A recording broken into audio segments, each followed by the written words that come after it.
I took a pill I found on the dark web. When I woke up, I was in someone else's body. Yesterday, I was a 12-year-old boy in Bay City, Michigan, and now I am a 27-year-old office monkey in Hawaii. I know this sounds crazy. Just let me start from the beginning. I remember who I am, and everyone else I've been since I took whatever that pill was. Before all of this, I was 19, constantly escaping to the never-ending rabbit hole on the dark web. I have found some really potent stuff on there, and went through some intense internal realizations under an altered consciousness. Eventually, I ended up on this dark web forum. People were talking about their craziest trips, pointing out good links to reliable marketplaces, and some even pointed out stores with stuff I've never heard of. And that is when I checked my email and found out about exit stints. Keep in mind, in no way did I give out any of my information, let alone my email. At the time, I wasn't thinking. I sent a message back along the lines of "Who the hell are you?" and "How did you get my email?" Expectedly, I got an email back from the same person. Word for word, it said, "Don't act so surprised. You're on the dark web. Enjoy your trip." As unnerved as I was, there was this odd sense of generosity behind whoever sent that email.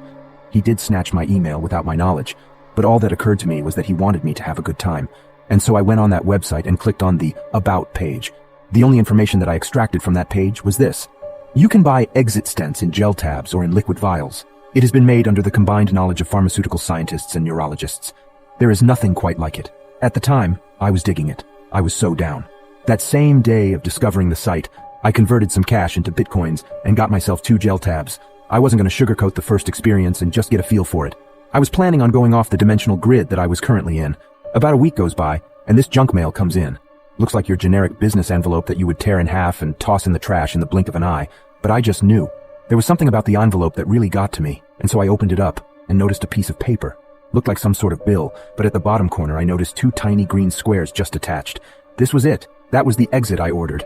I waited until the sun set, and then set both of them on my tongue. 10 minutes go by, exactly 10 minutes. I remember everything shifting, bending, and breathing. I would look at my own limbs and notice that something was off. I'd double take and look at them again, and I saw something different. Whether it be shape, size, even texture, something was different about everything every time I looked at it. It was your expected, powerful, spiritual acid trip. And that's what it was for the rest of the night. And it was only when I woke up that I noticed something was wacky. And that's where it all began. I woke up, looked in the mirror, and I was a girl. In a whole new house, with a family, this white suburban family, with a dog and 2 cats. My room was pink. I had a MacBook, and on it was my Facebook account. Except I wasn't myself. I was Cindy Linton. I looked at the school ID and noticed my graduation year was 2016. That day, I was Cindy Linton, a senior. I felt all of the blood rush to my face, every thought hitting me at once. Was I still tripping? I had to have been. I knew who I was, but I didn't. I knew that I was still Sailor, but I wasn't. It's like I recognized my original identity, yet built off of the one I currently had. My dad then called me downstairs. It was dinner time. I told him about how my day at school was. I fed my dog Lucky my vegetables underneath the table. I had vivid memories of what I did in class, and I had a firm grasp on my schedule for volleyball next week. I was Cindy Linton, and I told them all about it. After that, I just went to bed. I'm not going to cover everyone that I have either been or jumped into, but this has been going on for well over 3 weeks, and at this point I'm used to it. But there's a problem that I can't ignore. No matter how much I try to live my new life and adjust to the changes, this keeps pulling me back. It's the dreams. No matter who I am when I close my eyes, the dreams are always the same. I'm walking down a long, dark hallway. The air is chilly, and I can hear the sound of my footsteps echoing around me. I reach a door at the end, and when I open it, I see myself, the real me, the original me. He's sitting in his room, staring at his computer screen, and on the screen is the email, the one that started all of this. I've tried to ignore it, to dismiss it as just a part of the trip, but it keeps coming back, every night.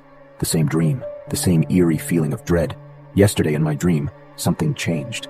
The me in the computer room turned around and looked at me. His eyes were hollow, like 2 deep black holes. He reached out his hand towards me, but before I could do anything, I woke up. This morning, as I looked at my reflection in the mirror, I didn't see the 27-year-old office worker. I saw the original me, the 19-year-old me. But those eyes, those hollow eyes, they were the same. And as I looked closer, I noticed something else. A slight mark on my hand, the one that was reached out in my dream. I don't remember it being there yesterday. It's a small circular mark with an intricate design, exactly like the logo of Exit Stints. Suddenly, my phone buzzes. I pick it up, and there's an email notification. It's the same email address as before, the one from the dark web, the one that started all this. The subject line reads, "It's time to come back home." I stare at the screen, my heart pounding in my chest. I take a deep breath and open the email. The body of the email contains only 2 words. Don't sleep. Chills run down my spine. Don't sleep. The dreams. Is that what this is about? I glance at my reflection in the mirror again. My hollow eyes stare back at me. They've always been there. staring back at me in the mirror of every new identity, a haunting reminder of who I really am.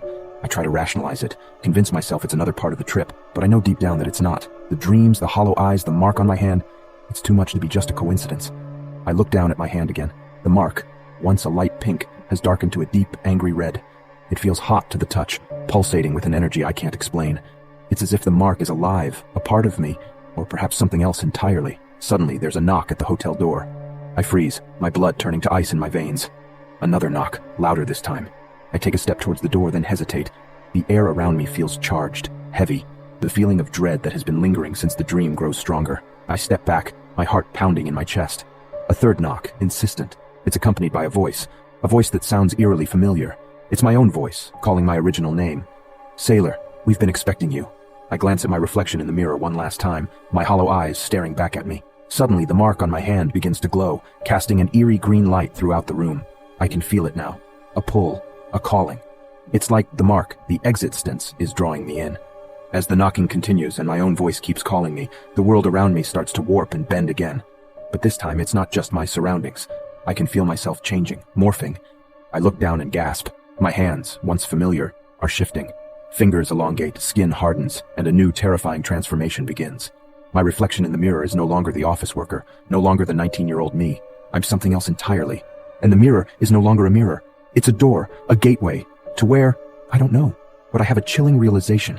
This is far from over. This is just the beginning. The knock sounds again, impatient. I take one last look at the email on my phone screen, the words seared into my brain. Don't sleep. But as I look into the mirror door, the reflection looking back at me is not quite human. I wonder if I'll ever sleep again. Because whatever I've become, whatever is knocking on my door, whatever is waiting on the other side of the mirror, it's not human. And I don't think it's friendly.